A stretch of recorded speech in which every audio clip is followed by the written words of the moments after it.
Welcome to the Hope Wave, a new show dedicated to sharing stories of resilience, hope, and finding purpose through life's toughest challenges.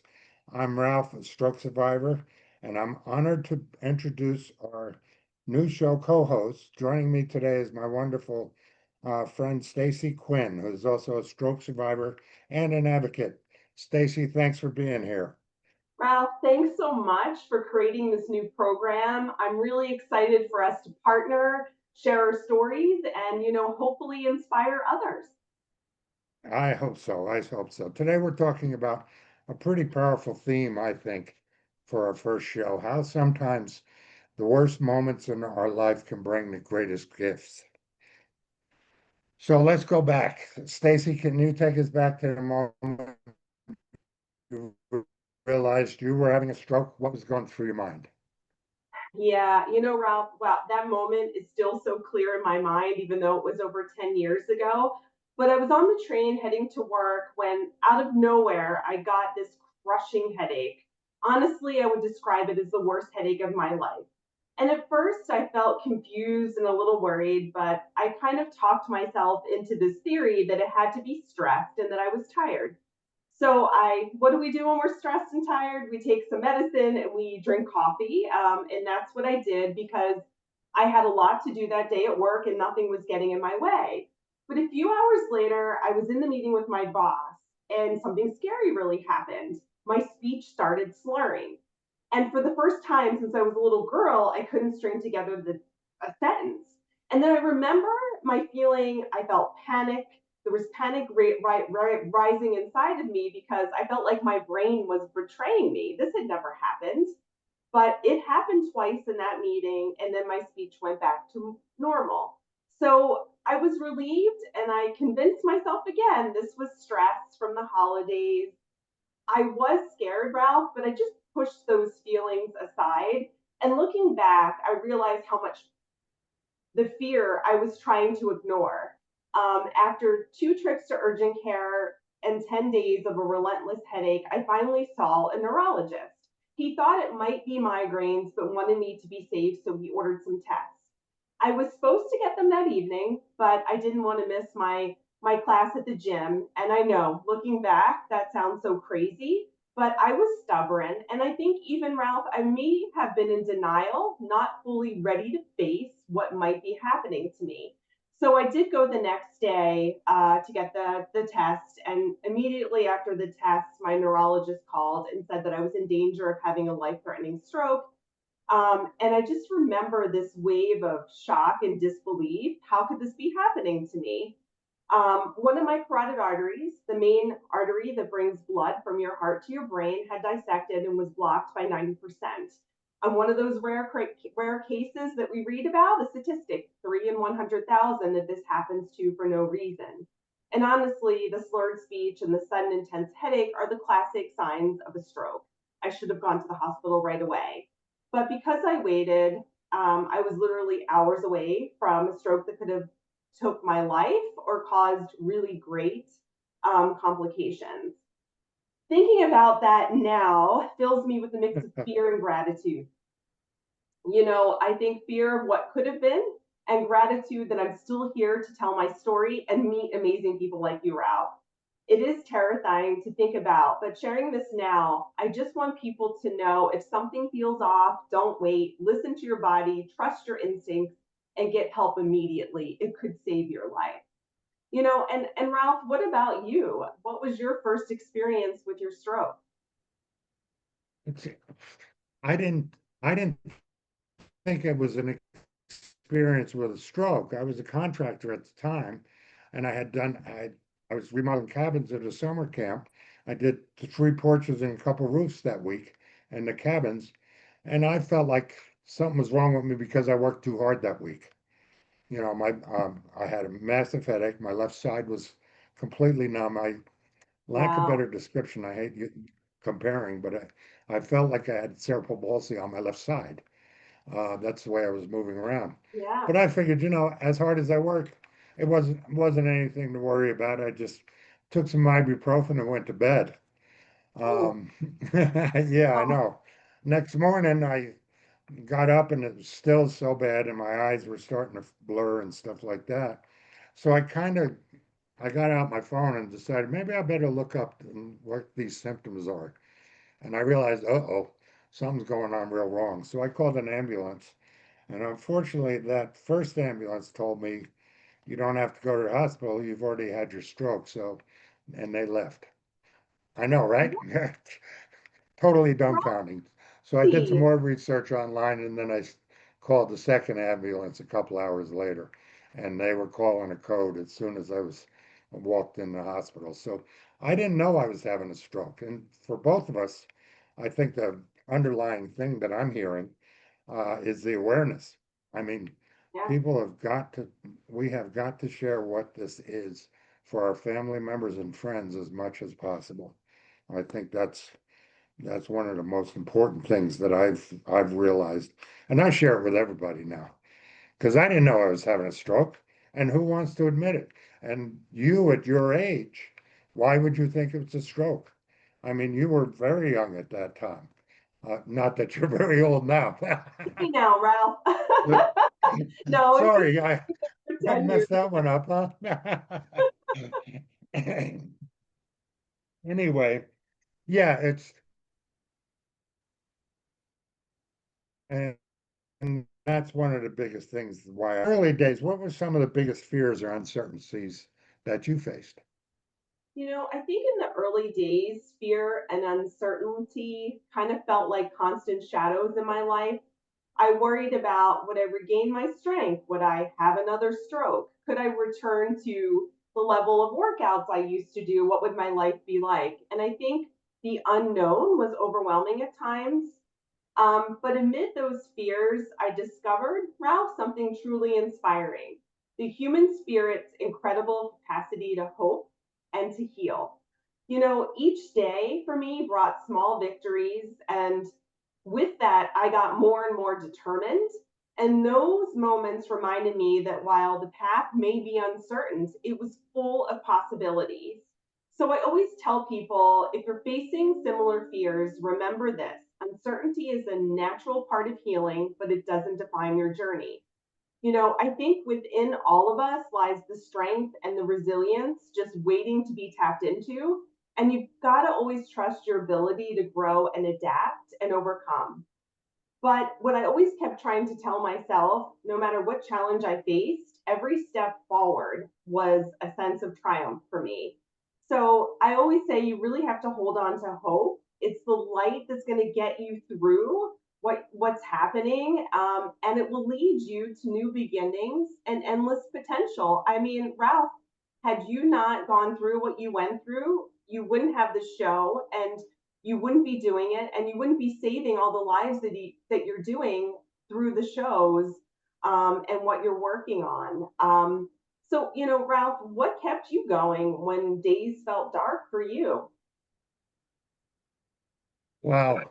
Um, well, I guess the way I was the oldest of six kids, very responsible. I participated in all kinds of sports and everything else. And I think that athletic and drive uh, got me through a lot. But and honestly, the darkest moments, what saved my life was my children and my grandchildren. I had some real dark moments that, most people don't want to go through.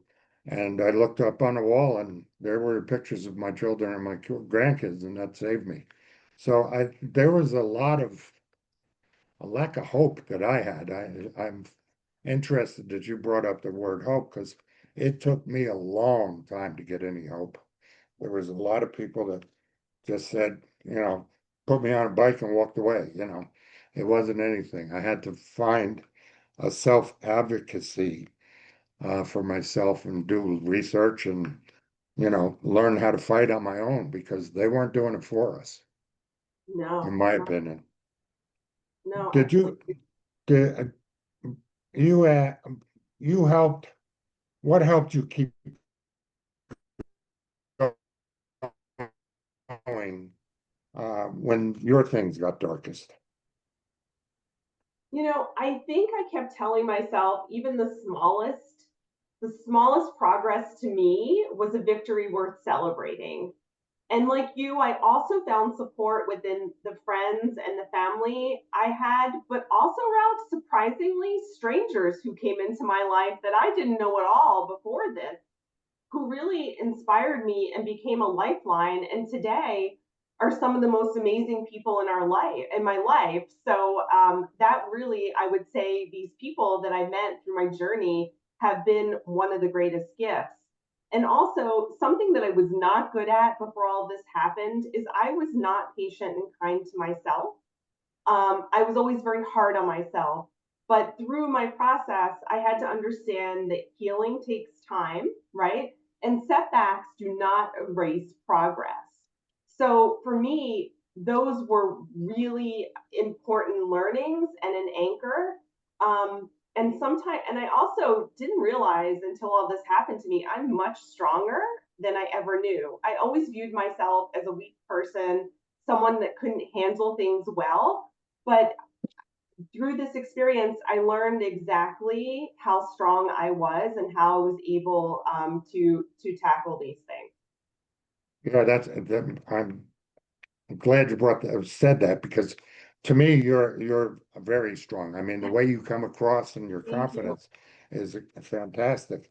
I'm curious, the friends that came or the people that came into your life, how many of those were other stroke survivors that really changed your outlook?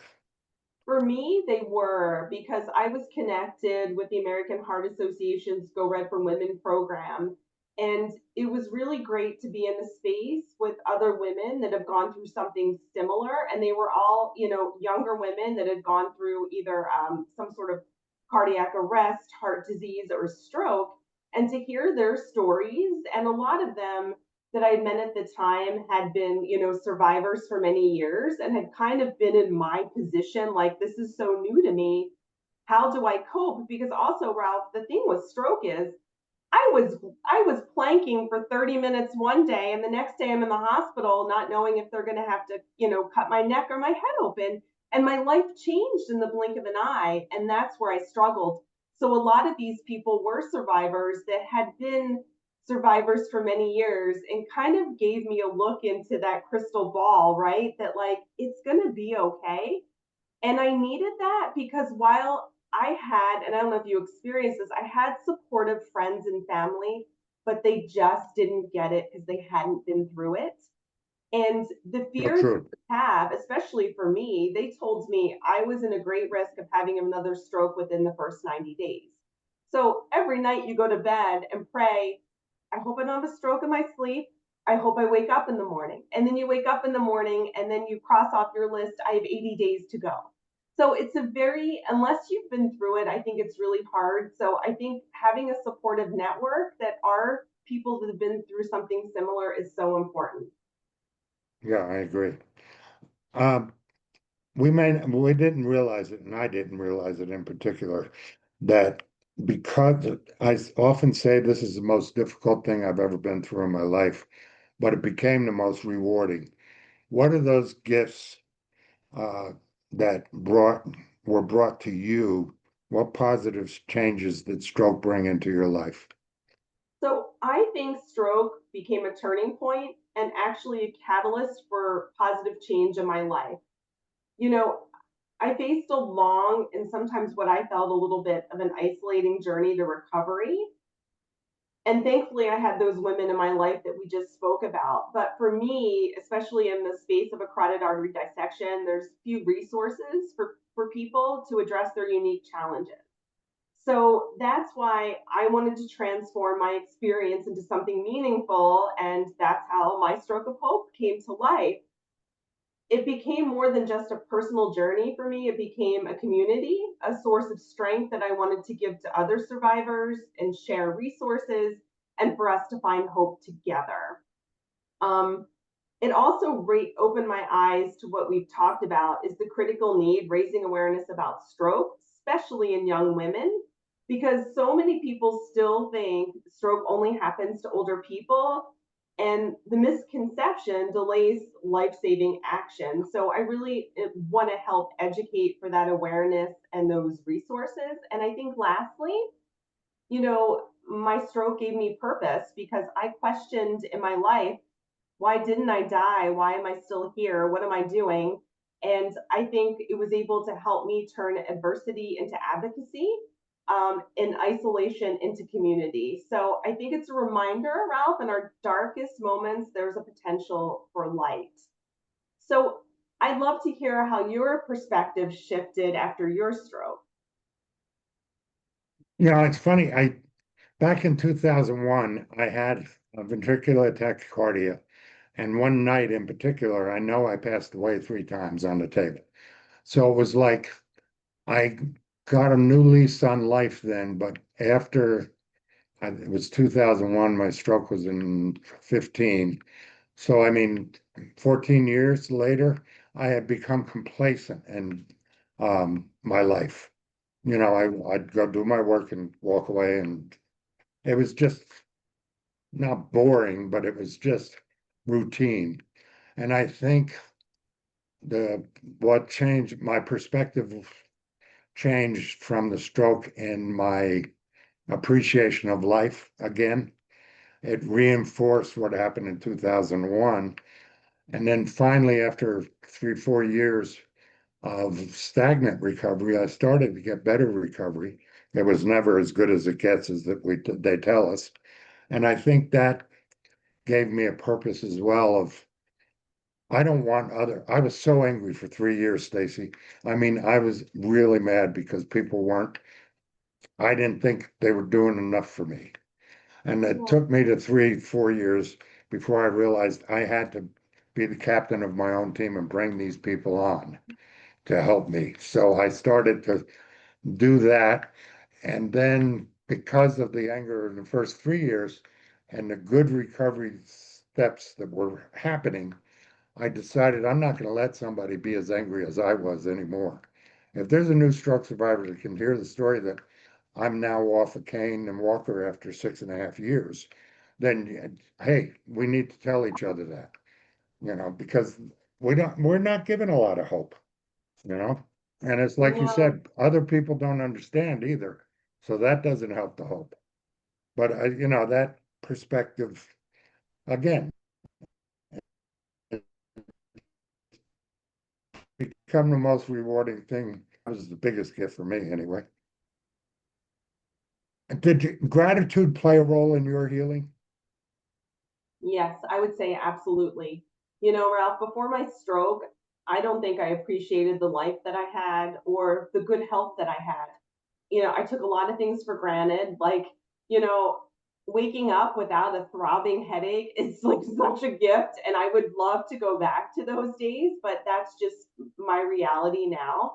But I don't think it was until everything changed that I appreciated things. And that's what I try to tell people when I kind of hear them complain about little things, that you really need to look at the bigger picture and be so grateful for everything that you have. And I think when you're facing a major challenge like a stroke, it's easy to get overwhelmed by what's lost or feels broken, right? But if you choose to focus on gratitude, even the smallest things, you can completely shift your perspective. I think that's really important. And I think gratitude helped me despite the pain and the setbacks, um, because, you know, it doesn't erase the struggle, but I think it gave me the courage to face things with more of an open heart. So if I could offer one piece of advice, it would be to start with gratitude, even if it feels forced at first. Um, it's not just a What do you feeling. mean? I'm sorry to interrupt, but what do you mean by gratitude? What are you grateful for going through that? I mean, you said it once already. I'm waking up in the morning and I don't have a headache. Is that the kind of thing you're talking about? Yes, it is the kind of thing that I'm talking about because I think we don't sometimes realize when we have our health how great that is. And I definitely took it for granted. Um, and I think as you reflect on your own challenges, I encourage people to pause and ask to yourself, what small things can you be grateful today, right? It Yeah. could just be somebody that says hi to you when you're getting your coffee at the store. or you see a flower or something like that. There are just so many things, and I think you touched on it too, in our daily life that are so beautiful and wonderful that we're just so busy and always focused on everything else that we don't take time to think about it. And I think, as part of that too, healing is not a straight path, right? It doesn't happen overnight. But I think if you look at things through gratitude, you'll see some of the light during the darkest times. That's just kind of my perspective on that. No, I like that perspective. It's not linear, the recovery. So I mean, you have to. That's why I call Catch the Wave, Warriors Achieving Victories Every Day, our tagline for radio is because you got to recognize those little things because they add up. They do add up. They do add up. I completely agree. And then Ralph, how through all of this, how did you find your sense of purpose after going through all of this? And I know you went through a period of anger. How did you change that for yourself? I what changed for me was meeting other stroke survivors first. And fortunately, a couple of those stroke survivors were involved in a nonprofit stroke awareness Oregon that, motivated me. They accepted me because it was a lot of stroke survivors, caregivers, and medical people and everything. And they kind of, I don't know, they kind of made me realize that, it isn't a hopeless um, thing happening to me, that things could change for the positive. And those people, Lene and Jim and a couple of Keith, I mean, they pushed me to what I thought were limits and pushed me past those limits. And they also asked me what was going on, you know, to share my story and what Jim gave me the suggestion for Stroke Warrior Radio. I mean, it's an internet cloud-based radio thing. And we started talking about, yeah, we got this idea, that idea, and it just wound up happening. So it was the other people in my life that really helped me, plus the um, captain of my own team mindset. I like the captain of your own team mindset. I'm going to use that. Yeah, absolutely. There's no copyright. Go for it. Um, what advice would you give to others about finding hope after any major challenge, not only stroke? I think you need to at first allow yourself to feel the pain or the difficulty. It's important to acknowledge your emotions. I think that's essential to the healing process. And then I think you need to shift your focus from what you've lost to what remains or can be rebuilt. And setting those small, achievable goals can create that sense of progress and purpose, I think. And I also, and you've talked a lot about this, Ralph, and you just mentioned it, is surrounding yourself with supportive people, people who listen without judgment, because connection is really important to feel that we're not alone and that our voice is heard. And then I think hope grows in those moments of vulnerability, right? And patience, but it's okay. It takes time. And the bottom line is, I don't think hope is about ignoring hardship. It's about believing that despite it, a better future is possible, and you can work towards that. So that would be my advice. But I do think it is important to take that time to feel the pain and difficulty, Ralph, because I needed that. I had to mourn the old me because I'm not the same person that I used to be. So I mourned that and I moved on. And I do feel like I'm better in the end because of it. I'm going to jump in. I'll get one more time. It's, the small gifts that we got in our journey. Uh, um, for example, I had a horrible temper. Both of those are gone. You, I don't Ralph, have it. don't seem like you would have a bad temper at all. You're so nice. Well, thank you. See, that's a huge gift that I got. I've changed there. There's small gifts that came up of that I've learned about myself, and so I'm curious, what did you learn about yourself? I think I learned that I was stronger than I was. And I think I also learned I was much more capable of things than I thought I was. I had a lot of self-doubt about myself in many ways, professionally, personally. And I think after stroke, I just didn't care anymore. So, Yeah. I didn't care anymore. I almost died. So why am I going to play around with, oh, I might not be good at that or second guess myself? So now I feel like I just kind of go for it more with less hesitation on things than I used to.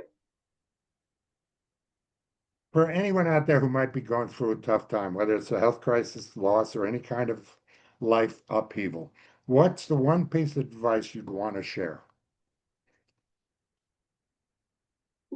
I think there are a couple of things, but I really think celebrating every small victory is important in life. For sometimes I think we only want to celebrate the big things, the big milestones, but I don't think any there's no progress that's too small in anything that you're going through. So I think celebrating those moments helps you build momentum and hope. So while it might be small, celebrate it as a big victory. Yeah, totally agree. And what about you, Ralph? What kind of helped you keep going when things got a bit overwhelming for you in this journey? Again, my children and grandchildren, um, they were the grandchildren especially, because to me that was such an unconditional love that they did not think of me as a stroke victim. They thought of me as grandpa, and that was it. That was all there was to it. I think practically though, I've always been a believer in journals.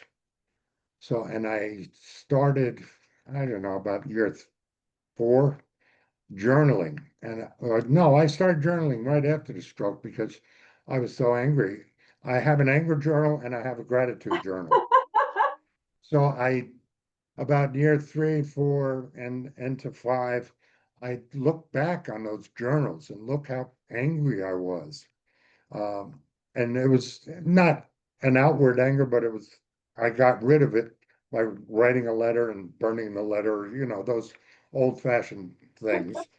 And I found, look how far I've come. That celebrating. I mean, um, the day that I got my AF ankle foot orthotic was 7 years in, and within 24 hours, I was celebrating that I finally got it and then 6 months later, I was off it. I didn't need it anymore. Why didn't they tell me about that first couple of years? So yeah, I celebrated the little victories. I celebrated the tools I had to do the things I used to do.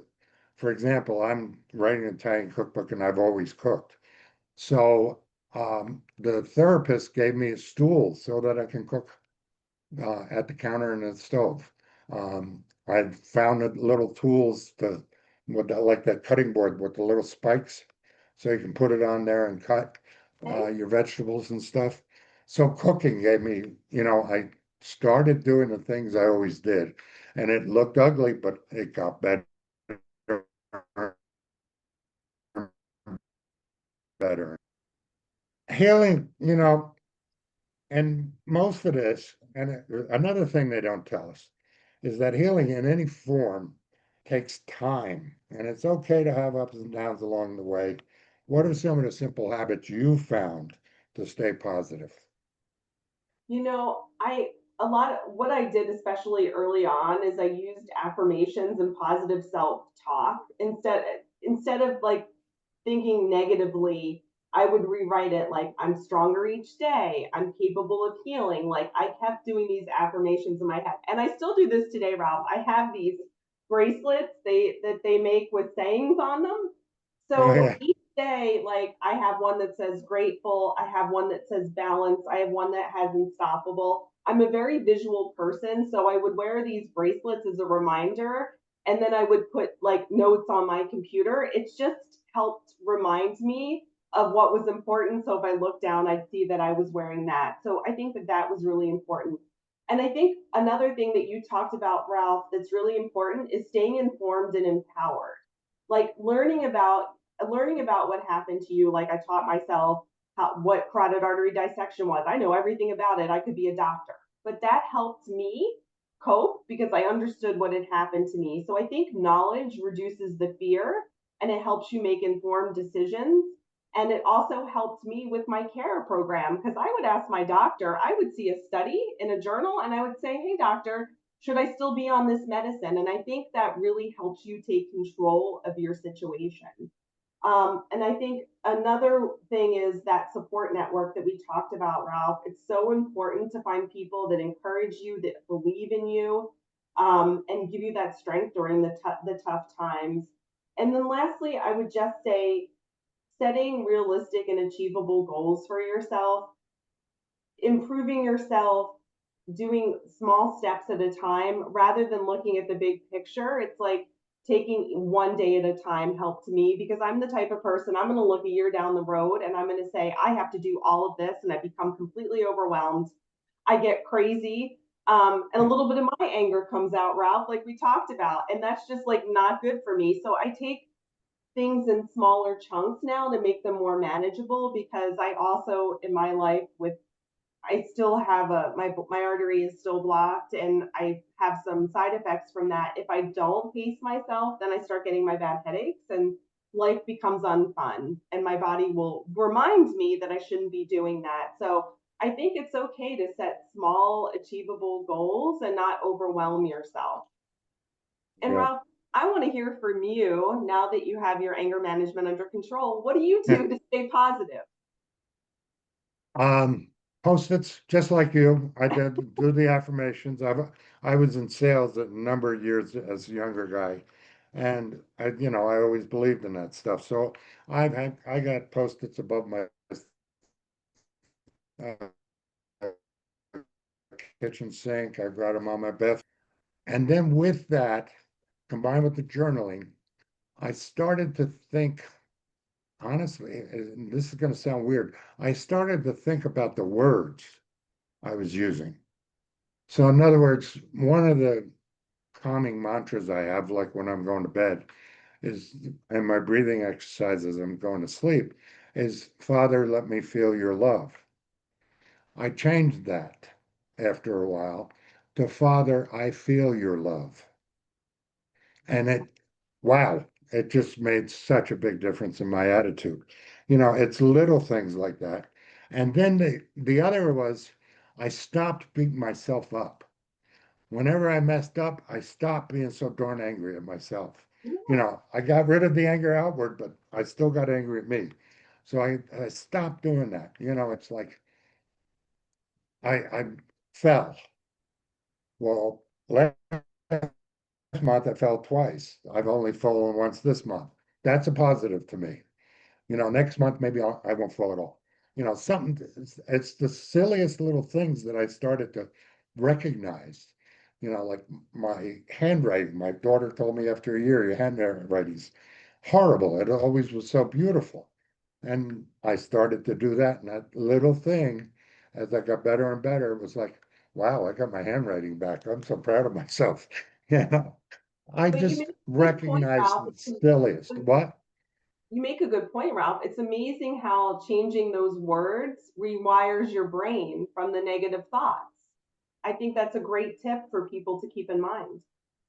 Yeah, it's fantastic. It's been great to me. Um, anyway, I think we've covered a whole lot today. Anything else you want to add about what we're about, changes after stroke? No, I think, Ralph, it's been great to share this information with people. I hope that we've had the opportunity to inspire others. And certainly in the future, would love to hear from others what they've done to keep hope alive and stay positive. Well, and that's why one of the things we're doing this together is we have two platforms that we can get people to ask questions, make suggestions. My platform, strokewarriorradio.com, or you can look up Stroke Warrior Radio on Instagram, TikTok, LinkedIn, and YouTube. And we have all of these shows that you can listen to. How do we get a hold of you for that kind of thing as well? Sure. You can visit my website, mystrokeofhope.com. I'm reachable on LinkedIn as Stacy Quinn, Instagram, My Stroke of Hope. And yeah, you'll find all of my other contact details on those platforms. And my, by the way, is my Stroke Warrior Radio at gmail.com. If anybody wants to call it, write in and give suggestions for stuff that Stacy and I might want to talk about. If we can do that, that would be awesome as well. Love So it. I guess with that, Stacy, thank you so much for sharing your story and wisdom today. I look forward to our next show, of course. And to our listeners out there, even in the darkest moment, there is hope, there's gratitude, and a new purpose waiting to be discovered. Stacy, I don't think I can top that, Ralph. Well said. Thank you so much. And thank you everyone for listening. thank you, everyone. Have a great week and month.